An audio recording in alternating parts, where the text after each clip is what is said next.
जय माता दी।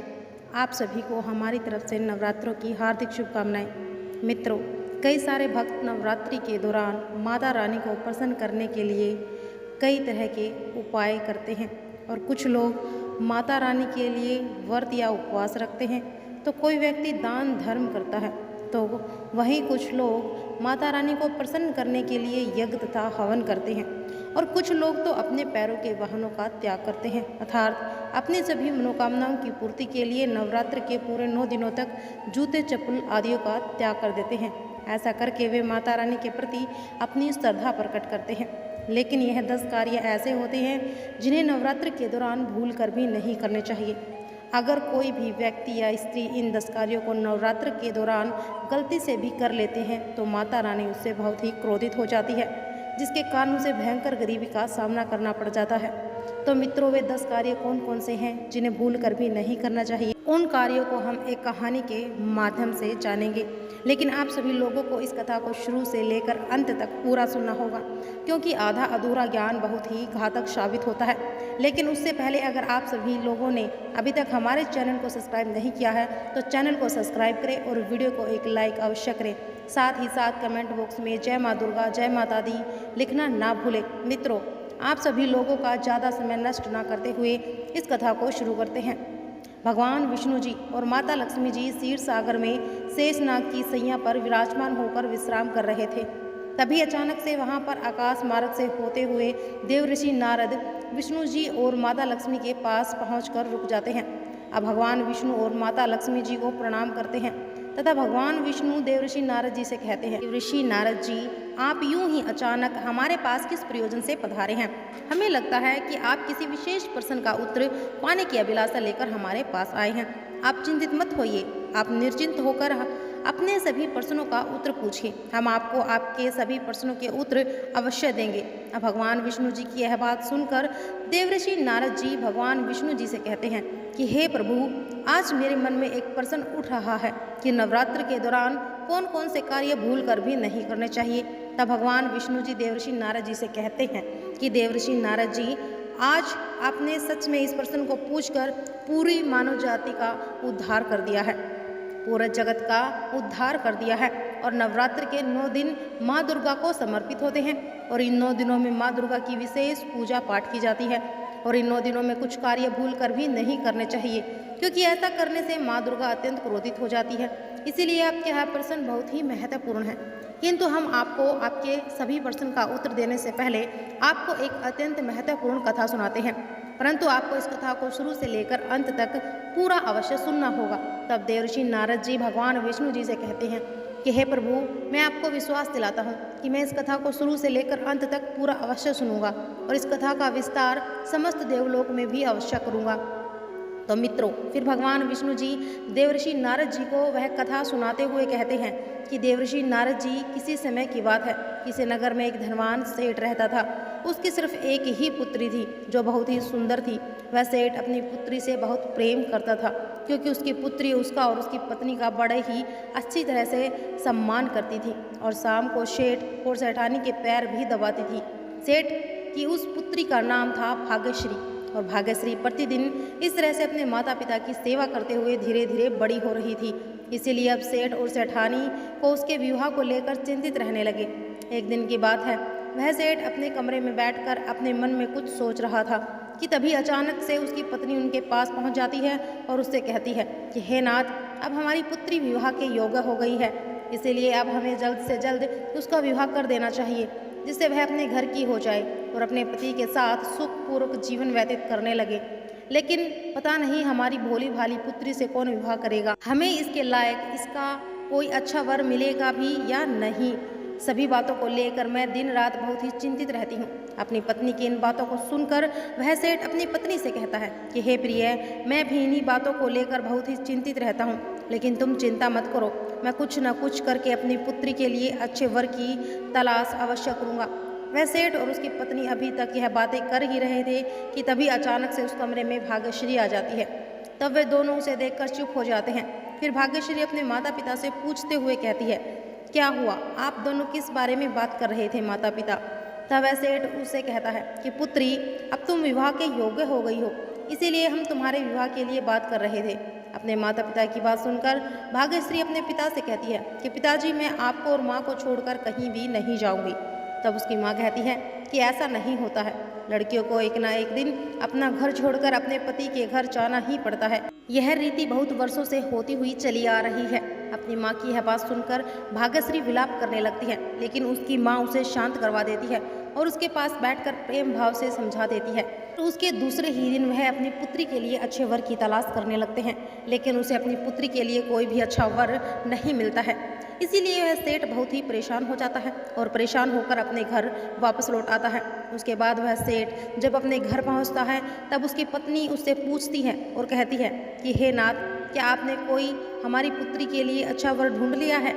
अपनी पत्नी की बात सुनकर वह सेठ अपनी पत्नी से कहता है कि हे प्रिय, मैंने किसी को भी अपनी पुत्री के विवाह के लिए नहीं ढूंढा है। मुझे अपनी पुत्री के लिए अच्छा वर मिला ही नहीं है और इसी बात को लेकर मैं बहुत चिंतित हूँ। तब उस सेठ की पत्नी उससे कहती है कि हे स्वामी, आज ही मुझे पता चला है कि दूसरे नगर में एक ब्राह्मण रहता है और उसका पुत्र बहुत ही सुंदर और ज्ञानी है। वह अपने माता पिता की बहुत सेवा करता है। वह हमारी पुत्री के लिए योग्य है। वह अपनी पत्नी की इस बात को सुनकर सेठ अपनी पत्नी से कहता है कि यह तो और भी अच्छा है, हमारी पुत्री का विवाह उसके स्वभाव के लड़के से होने जा रहा है। फिर उसके कुछ ही दिनों बाद वह सेठ और उस ब्राह्मण के पुत्र का बड़ी धूमधाम से विवाह कर देता है। उस ब्राह्मण को भी घर में बहू की आवश्यकता थी, क्योंकि वह ब्राह्मण और उसकी पत्नी अब वृद्ध हो गए थे। भाग्यश्री अपने पति के साथ सुखपूर्वक से अपने जीवन का निर्वाह करने लगी। साथ ही साथ भाग्यश्री अपने ससुर की भी अच्छी तरह से सेवा करती थी और अपने पति के भोजन करने के बाद ही स्वयं भोजन ग्रहण करती थी। वह सुबह प्रतिदिन अपने पति के उठने से पहले उठती और स्नान करने के बाद सबसे पहले माँ दुर्गा की पूजा अर्चना करती थी। उसके बाद ही घर के कार्यों को करती थी और संध्या होते ही अपने घर में बने मंदिर में माँ दुर्गा की मूर्ति के नीचे एक घी का दीपक अवश्य जलाकर रखती थी। वह अच्छी तरह से घर के सभी कार्यों को करती थी। इसीलिए उसके घर में माता लक्ष्मी का वास होने लगा था और उसका घर धीरे धीरे से धन धान्य से भरा रहने लगा था। उसके घर में चारों तरफ खुशियों का माहौल बना रहने लगा था। ऐसे ही कई वर्ष बीत जाते हैं तो मित्रों, भगवान विष्णु जी देवर्षि नारद जी से कहते हैं कि हे देवर्षि नारद जी, कहते हैं ना कि हर चीज़ सदैव एक जैसी नहीं होती है, उसमें परिवर्तन अवश्य होता है। उसी तरह से भाग्यश्री के साथ भी ऐसा ही हुआ था। एक दिन की बात है कि भाग्यश्री का पति सुबह उठकर स्नान करने के बाद उसके मन में काम वासना भर गई, जिसके बाद वह काम वासना से भरकर भाग्यश्री के पास पहुंच जाता है और उसके रूप सौंदर्य को देखकर उस पर मुग्ध हो जाता है। फिर उसका पति उसके साथ संबंध स्थापित करने लगता है, जिससे भाग्यश्री का शरीर अपवित्र हो जाता है। किंतु उस दिन अपने पति के द्वारा संबंध बनाने के कारण भाग्यश्री का मन भी काम वासना से भर गया था। इसीलिए उस दिन वह अपने नित्य कार्यों को करना भूल जाती है और दुर्भाग्य से उस दिन से ही नवरात्र का महापर्व शुरू हो गया था, लेकिन उसे इस बारे में बिल्कुल भी नहीं पता था।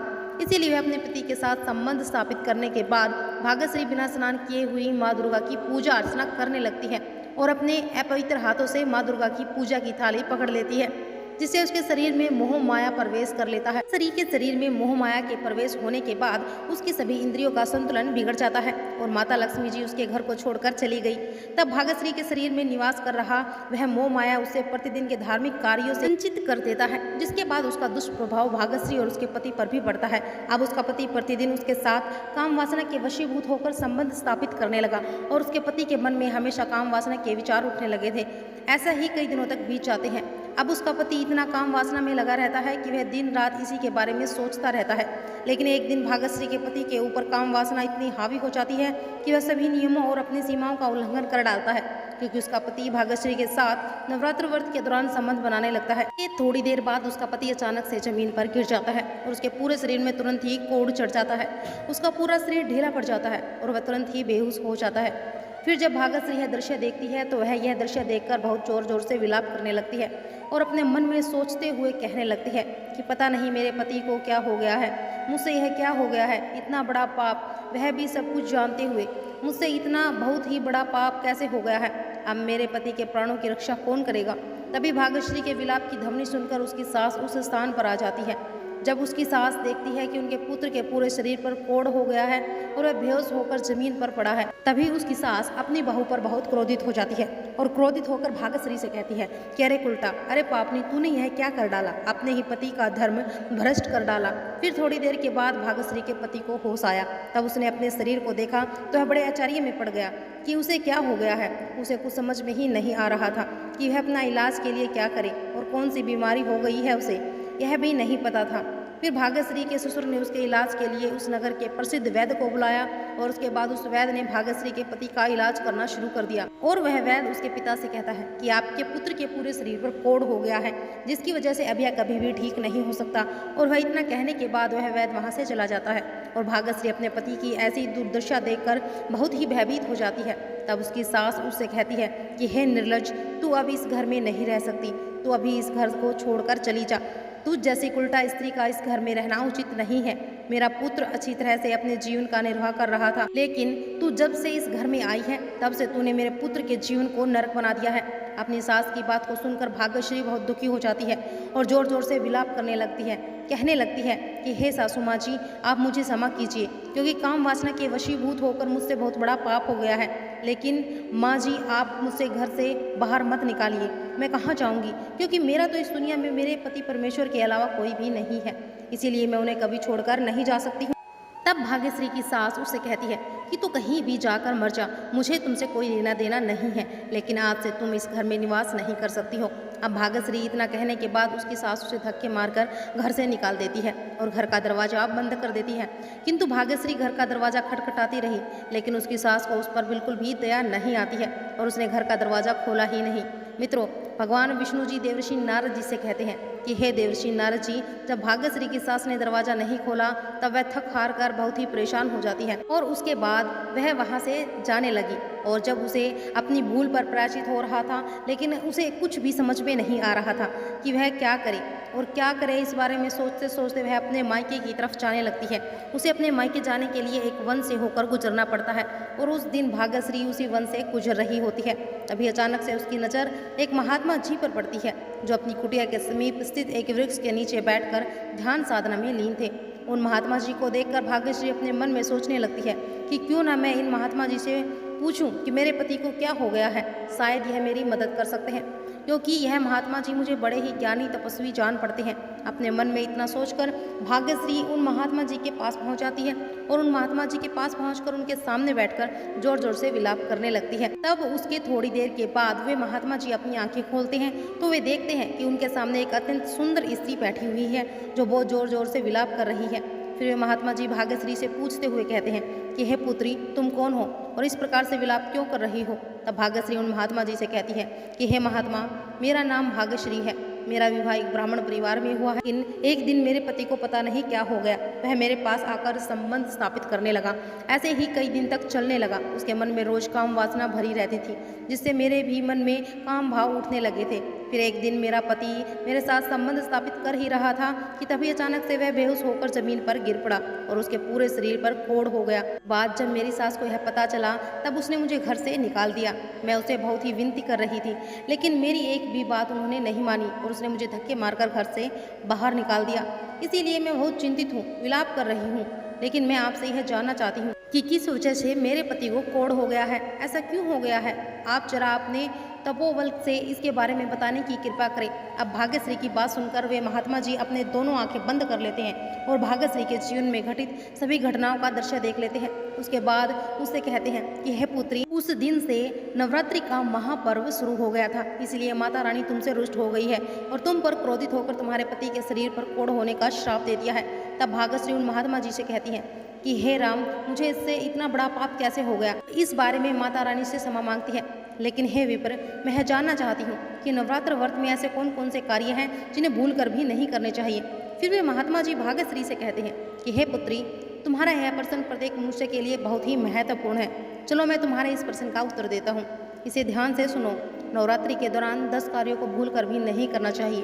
पहला कार्य, नवरात्र व्रत के दौरान मांस मदिरा का सेवन भूल कर भी नहीं करना चाहिए। दूसरा, नवरात्र व्रत के दौरान प्याज लहसुन का भी सेवन भूल कर नहीं करना चाहिए। तीसरा कार्य, नवरात्र व्रत के दौरान बाल और नाखून नहीं काटने चाहिए। चौथा कार्य, नवरात्र के दौरान शारीरिक संबंध नहीं बनाने चाहिए। पांचवा कार्य, नवरात्र व्रत के दौरान किसी से भी झूठ नहीं बोलना चाहिए। छठा कार्य, जिसे नवरात्र व्रत के दौरान भूल कर भी नहीं करना चाहिए। तो नवरात्र व्रत के दौरान किसी को भी बुरे वचन नहीं बोलने चाहिए। सातवां कार्य, नवरात्र व्रत के दौरान क्रोध नहीं करना चाहिए, क्योंकि इन दिनों क्रोध करने से माता रानी रुष्ट हो जाती है। आठवां कार्य, नवरात्र व्रत के दौरान काले रंग के वस्त्रों को भूल कर भी नहीं पहनना चाहिए, क्योंकि इन दिनों काले रंग के वस्त्रों का परिधान करना बिल्कुल ही वर्जित माना जाता है। नवरात्र व्रत के दौरान घर में गंदगी या अंधेरा नहीं होना चाहिए, क्योंकि ऐसा करने से दुख दरिद्रता का आगमन होता है। 10वां और सबसे आखिरी कार्य, नवरात्र व्रत के दौरान घर में किसी भी तरह का क्लेश नहीं करना चाहिए। तो मित्रों, भगवान विष्णु जी देवर्षि नारद जी से कहते हैं कि हे देवर्षि नारद जी, वे महात्मा जी भागश्री से कहते हैं कि हे पुत्री, नवरात्र व्रत के दौरान इन 10 कार्यों को भूल कर भी नहीं करना चाहिए। तो उन महात्मा जी की बात सुनकर भागश्री अपने मायके ना जाकर अपने घर की तरफ जाने लगती है। तभी वह देखती है कि उसके सामने से उसका पति चलता हुआ आ रहा है। फिर जब वह भागश्री का पति उसके पास पहुंच जाता है तो वह भागश्री के चरणों में बैठकर क्षमा मांगने लगता है और उससे क्षमा मांगते हुए कहता है कि मैं अपनी माँ की तरफ से तुमसे क्षमा मांगता हूँ, क्योंकि इसमें तुम्हारी कोई भी गलती नहीं है। उस दिनों मैंने ही अपनी ओर से वह कार्य किया था और मेरे साथ ऐसा हो गया। अपनी पति की बात सुनकर भागश्री उसे क्षमा कर देती है। फिर वे दोनों वापस अपने घर लौट जाते हैं और उसके बाद भागश्री की सास भी उससे क्षमा मांगती है। तब वह अपनी सास को भी क्षमा कर देती है। फिर भागश्री अपने पति का अच्छी तरह से सेवा करती है और नवरात्रि के 9 दिनों तक पूरे सच्चे मन से माँ दुर्गा का व्रत और पूजा पाठ करती है, जिससे माँ दुर्गा उससे बहुत ही प्रसन्न हो जाती है और उसके कुछ ही दिनों बाद उसका पति अच्छी तरह से ठीक हो जाता है। तो मित्रों, भगवान विष्णु जी देवर्षि नारद जी से कहते हैं कि हे देवर्षि नारद जी, अब तो आपको आपके सभी प्रश्नों के उत्तर मिल ही गए होंगे।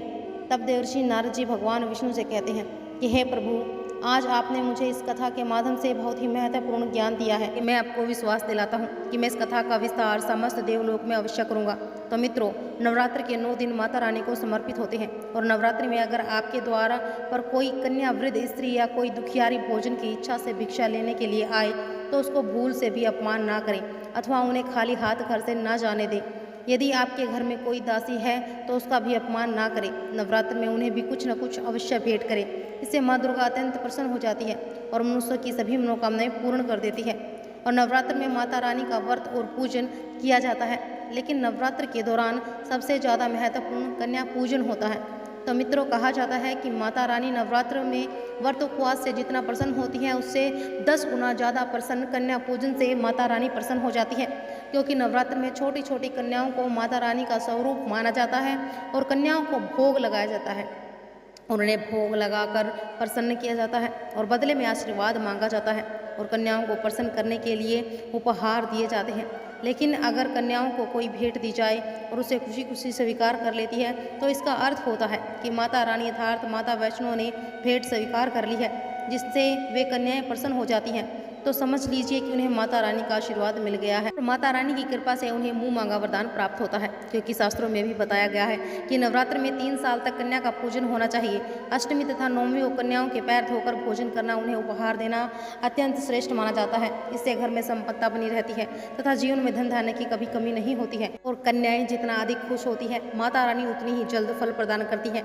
ऐसे में आप कन्याओं को छोटे मोटे उपहार दे सकते हैं, सुंदर वस्त्र दे सकते हैं, लेकिन इस बात पर विशेष ध्यान रखना चाहिए कि कन्या पूजन में आई हुई कन्याओं को काले वस्त्र नहीं देने चाहिए। मित्रों, जब कन्याएं आपके घर में पूजा व भोजन के बाद अपने घर के लिए प्रस्थान करें तो उनके चरण जरूर छूने चाहिए और उनके जाते समय अपनी मनोकामनाएं अवश्य मांगनी चाहिए, क्योंकि सच्चे मन से मांगी गई इच्छा अवश्य पूर्ण हो जाती है। तो मित्रों, आप सभी लोगों को यह कथा कैसी लगी हमें कमेंट बॉक्स में अवश्य बताइएगा। अगर आप सभी को यह कथा अच्छी लगी हो तो वीडियो को एक लाइक अवश्य करें। लेकिन अगर आप सभी लोगों ने अभी तक हमारे चैनल को सब्सक्राइब नहीं किया है तो ऐसे ही ज्ञानवर्धक कथाओं के लिए आप सभी हमारे चैनल को सब्सक्राइब करें। सभी वीडियो के नोटिफिकेशन के लिए नोटिफिकेशन बेल को भी जरूर दबाएं, जिससे आपको आने वाली वीडियो की नोटिफिकेशन सबसे पहले मिल सके। साथ ही कमेंट बॉक्स में जय माँ दुर्गा, जय माता दी लिखना ना भूलें। तो मित्रों, वीडियो को यहाँ तक देखने के लिए आप सभी लोगों का दिल से धन्यवाद।